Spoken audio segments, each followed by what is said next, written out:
नमस्ते प्रिय मित्रगण। संस्कृत वयोनम चैनल पर आप सभी का हार्दिक स्वागत है। अर्थ संग्रह के पूर्वोक्त वीडियो में हमने मंगलाचरण और धर्म का स्वरूप जाना। आज हम भावना, जो कि दो प्रकार की है, शाब्दिक और आर्थिक भावना, उसकी सविशद चर्चा इस वीडियो में करेंगे। तो चलिए भावना का विचार मीमांसा की दृष्टि से करते हैं। यजेत स्वर्ग कामः, यह एक श्रुति वाक्य और विधि वाक्य है जो जिज्ञासु को बोधित करता है कि जिसे स्वर्ग कामना हो, स्वर्ग प्राप्ति की इच्छा हो, उसे यजन करना चाहिए। यहाँ पर हम भावना का विचार कर रहे हैं, इसलिए यजेत पद पर विचार करेंगे। यजेत यह पद यज पूजा संगति करण दानेशु धातु का दीर्घलिंग लकार का प्रथम पुरुष एक वचन का रूप है यजेत। मीमांसा प्रतिपादित भावना पदार्थ को समझने के लिए धातु रूपों का ज्ञान सामान्यतया आवश्यक है, ऐसा मेरा मानना है। यजेत में यज धातु से लिंग लकार के स्थान पर तिप्तस्जी सिप्तस्थ मिब्बस्मस ताताम ज तासाताम द्वम इड वही महीं, इस पाणिनीय सूत्र के द्वारा लिंग के स्थान पर त प्रत्यय करने पर और यासुट आदि प्रत्यय इयादि आदेश करने पर यजेत यजेत रूप निष्पन्न होता है। यजेत में दो अंश है, एक तो यज धातु, यदि धातु, और प्रत्यय। प्रत्यय में भी दो अंश है, आख्यातत्व और लिंगत्व। इसमें जो आख्यातत्व है वह दसों लकारों में साधारण, यानी दसों लकारों में आख्यातत्व होता है, इसीलिए यहाँ पर लिखा है मैंने दस लकार साधारण। इसलिए हम तिगंत पद के लिए आख्यात पद का भी प्रयोग करते हैं। मीमांसक के मतानुसार यह आख्यात प्रत्यय के धर्मत्वेन उपस्थित होता है, और जो दूसरा अंश है लिंगत्व, वह केवल लिंग लकार में रहता है। इन दोनों अंशों के माध्यम से भावना कही जाती है। प्रत्यय के जो दो अंश है उसमें आख्यात अंश से वचन, काल, पुरुष और व्यापार का ज्ञान होता है, और लिंगत्व अंश से प्रेरणा दी जाती है, और यह प्रेरणा देने का कार्य 10 लकारों में से केवल लिंग लकार के पास है। इसीलिए शाब्दी भावना में पुरुष के अभाव में वेद वाक्य जो प्रेरणा करते हैं वह यही लिंगत्व अंश के माध्यम से, जो हम शाब्दी भावना से आगे बढ़ेगी। यानी प्रेरणा देने का काम लिंग लकार का है और वही शाब्दी भावना से अभिव्यक्त होता है। यदि आख्यात और लिंगत्व दोनों अंशों से भावना का ही कथन करना है तो दो विभाग की क्या आवश्यकता थी। ऐसी यदि जिज्ञासा आपके मन में हो तो याद रखिए कि आख्यातांश से आर्थिक भावना तथा लिंगत्वांश से शाब्दी भावना का बोध होता है। शाब्दी भावना और आर्थिक भावना के बारे में जानने से पहले यह भावना क्या है इसका ज्ञान आवश्यक है। भावना अर्थात भावना नाम भवितुः भवनानुकूलो भावयितुर व्यापार विषय सह। यहाँ पर भावयितु वह लिखना शेष रह गया है, आप समझ लेना। पूरी भावना की व्याख्या है भवितुः भवनानुकूलो भावयितुर व्यापार विशेष। कई बार पूछा गया है और पूछा जा भी सकता है कि भवितुः भवनानुकूल व्यापार विशेष यानी क्या, तो आपको पता होना चाहिए कि वह भावना है। भावना यानी व्यापार विशेष या क्रिया विशेष हम कह सकते हैं। भावना पद मीमांसा दर्शन में एक पारिभाषिक पद है। भावयितु, भावयितु अर्थात प्रेरयितु, जो प्रेरणा दे वह प्रेरयिता या फिर भावयिता।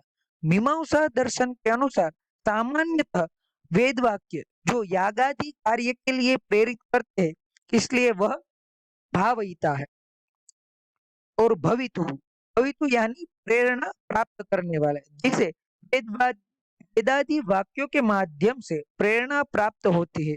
मुझे अमुक त्याग करना चाहिए, और तब वह व्यक्ति वेद वाक्यों से प्रेरित होकर व्यापार विशेष प्रेरणा प्राप्त कार्य करता है, उसे भावना कहते हैं।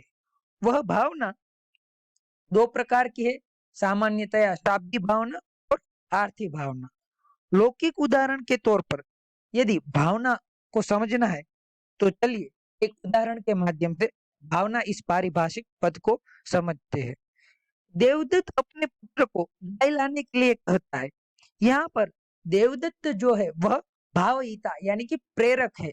वह अपने बच्चे को प्रेरणा दे रहा है कि तुम गाय लेके आओ, और उसका जो पुत्र है वो पुत्र गो आनयन में प्रवृत्ति की वजह से वह भविता है, या फिर गो आनयन में प्रवृत्ति है वह भविता है, यानी प्रेरणा प्राप्त है, प्रेरित है। इसलिए प्रेरक के द्वारा प्रेरणा प्राप्त करके जब प्रेरित व्यक्ति फलोत्पत्ति अनुकूलन कार्य या व्यापार करता है, उसे भावना कहते हैं। ठीक से सुनिएगा, प्रेरक के द्वारा प्रेरणा प्राप्त करके या प्रेरणन प्राप्त करके जब प्रेरित व्यक्ति फलोत्पत्ति अनुकूल कार्य या व्यापार करता है, उसे भावना कहते हैं। वह भावना दो प्रकार की है, शाब्दिक भावना और आर्थिक भावना। शब्दगत होने से शाब्दिक भावना यहाँ पर कहा गया है। शाब्दिक भावना का लक्षण बताते हैं कि तत्र पुरुष प्रवृत्ति अनुकूलो व्यापार विशेष भावयितुः व्यापार विशेष शाब्दिक भावना साच लिंगंशेनोच्यते, अर्थात पुरुष के प्रवृत्ति के अनुकूल भावयितुः यानी कि प्रेरक का जो व्यापार विशेष है उसे ही शाब्दिक भावना कहते हैं। वह शाब्दिक भावना जैसे पहले कहा गया वैसे ही लिंगंश से ज्ञापित होती है। पहले बताया गया था आपको कि आख्यात अंश से, प्रत्यय के आख्यात अंश से आर्थिक भावना व्यक्त होती है, और प्रत्यय के लिंगत्व अंश से शाब्दिक भावना व्यक्त होती है। और यह प्रश्न कई बार पूछा गया है, इसलिए याद रखना है कि लिंगत्व अंश से शाब्दिक भावना ज्ञापित होती है। सामान्यतया भावना के विषय में आप दो बात याद रख सकते हैं। जो प्रेरक है उसका संबंध शाब्दिक भावना से है, और जो प्रेरित है उसका संबंध आर्थिक भावना से है। लोक व्यवहार में तो एक पुरुष दूसरे पुरुष को किसी कार्य के लिए प्रेरणा प्रदान करता है, लेकिन वेद में ऐसा नहीं होता। वहां तो प्रेरक या भावयिता वेद वाक्य ही है, और जो वेद वाक्य है वो अपौरुषेय है, अपौरुषेयो वेद वाक्य, और वह पुरुष को प्रेरित करते हैं। अतः लौकिक व्यवहार में व्यापार पुरुष में निहित रहता है, और वेद वाक्यों में वह प्रेरणादि व्यापार लिंगादि निष्ठ रहता है। शाब्दिक भावना का ज्ञान वाक्य में धातु में लगी तब प्रत्यय के लिंगांश को सुनने पर होता है, तो एक मानसिक व्यापार है। लिंग अंश को सुनते ही यजेत का जो त है उसको सुनते ही वह पुरुष समझता है कि यह श्रुति मुझे इस कार्य में यानी कि स्वर्गादि अभिलाषा के कार्य में प्रवृत्त होने के लिए प्रेरित कर रही है। यह व्यापार विशेष लौकिक वाक्यों में पुरुषनिष्ठ रहता है, और वैदिक वाक्य में जैसे बताया गया कि वैदिक वाक्य अपौरुषेय होने से लिंगादि शब्दनिष्ठ रहते हैं। आदि शब्द से यहाँ पर प्रेरणा देने वाले तव्यत आदि जो प्रत्यय है उसका ग्रहण करना चाहिए। इस प्रकार शब्दनिष्ठ होने से इस शाब्दिक भावना कहते हैं। यह शाब्दिक भावना इन अंश की अपेक्षा रखती है, उसे ही अर्थ संग्रहकार बताते हैं कि साच भावना अंश त्रयम अपेक्षते, साध्यम साधनम इति कर्तव्यता च। साध्य, साधन और इति कर्तव्यता। जब भी हम कोई व्यापार या क्रिया विशेष का संपादन करने के विषय में चिंतन करते हैं या सोचते हैं, तो पहला प्रश्न उपस्थित होता है कि किम भाव है, यानी साध्य क्या है। साध्य का ज्ञान होने पर प्रश्न होता है उस साध्य को सिद्ध करने के लिए कौन से साधन आवश्यक है, अर्थात केन भाव है। और जब साध्य और साधन का ज्ञान हो तब किस तरह वह कार्य या साध्य सिद्ध हो, यह प्रश्न उपस्थित होता है, जिसे कथम भावयेत यह कहा जाता है। इसे ही साध्याकांक्षा, साधनाकांक्षा और इति कर्तव्यताकांक्षा अथवा तो कथम भावाकांक्षा भी कहते हैं। यह तीनों आकांक्षा शाब्दिक भावना में भी निहित रहती है और आर्थिक भावना में भी निहित रहती है। शाब्दिक भावना में जब साध्याकांक्षा होती है तब तीनों अंशों से युक्त जो आर्थिक भावना है, जो कि आगे बताई जाएगी, वह साध्यत्वेन अन्वित हो जाती है, क्योंकि इन एक प्रत्यय से ही दोनों भावना की अभिव्यक्ति होती है, जो कि पहले ही बताया गया है। साधनाकांक्षा में लिंगादि ज्ञानम करणत्वेन अन्विति, लिंगादि ज्ञान करणत्वेन अन्वित हो जाते हैं।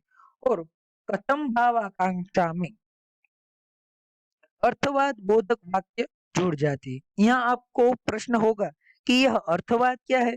तो प्राशस्त्य निंदान्यत्र पर वाक्यम अर्थवाद है, यानी जिसमें प्रवृत्ति करने लायक हो ऐसे कार्य की कथा माध्यम से प्रशंसा की जाए और जिससे कार्य से मनुष्य को निवृत्त करना हो ऐसे कार्य की कथा आदि माध्यमों से निंदा की जाए, या वेद वाक्यों के माध्यम से निंदा की जाए, उसे अर्थवाद कहते हैं।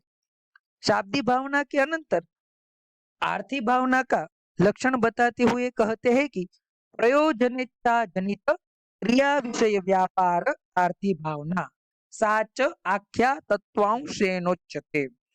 आर्थिक भावना में भविता है स्वर्ग आदि, भावक है स्वर्ग काम पुरुष और व्यापार है याग आदि प्रवृत्ति। अर्थात प्रयोजन की इच्छा से उत्पन्न जो क्रिया विषय व्यापार है यानी प्रवृत्ति है, वही आर्थिक भावना है। जैसे कि स्वर्ग की कामना जो है, यजेत स्वर्ग काम है, इस वाक्य पर हम विचार कर रहे हैं। तो यजेत स्वर्ग काम में स्वर्ग की कामना जो है वह पुरुष का क्या है? प्रयोजन है। और उसी प्रयोजन की इच्छा को पूर्ण करने के लिए जो क्रिया विषयक यागादि व्यापार जो किया जाता है, वही आर्थिक भावना है। शाब्दिक भावना की तरह आर्थिक भावना में जब साध्याकांक्षा होगी, तब साध्याकांक्षा में स्वर्गादि जो फल है वह साध्यत्वेन अन्वित हो जाएंगे। जैसे कि कहा गया है तत्र साध्याकांक्षायां स्वर्गादि फलम साध्यत्वेनान्वेति। साधनाकांक्षा में यागादि करणत्वेन अन्वित हो गए, साधनाकांक्षायां यागादि करणत्वेन अन्वेति, क्योंकि स्वर्गादि साध्य की सिद्धि यागादि साधन के माध्यम से ही होगी। और प्रथम भावाकांक्षा में याग के जो प्रयाज अनुयाज आदि अंग है वह जुड़ जाएंगे। जैसे कि कहा गया इति कर्तव्यताकांक्षायां प्रयाजादि अंग जातम इति कर्तव्यता त्वेनान्वेति। इस प्रकार इस वीडियो के माध्यम से हमने भावना और उसके द्विविध भेद शाब्दिक और आर्थिक भावना के बारे में सविशद इस वीडियो के माध्यम से चर्चा की। यदि आपको अर्थ संग्रह का यह भावना विचारक विषयांश सरलता से अवगत हुआ हो तो संस्कृत वयूनम चैनल को सब्सक्राइब और लाइक करें, और अन्य कोई सुझाव हो तो भी आप कमेंट के माध्यम से बता सकते हैं। अस्तु, धन्यवादः, पुनः मिलामः।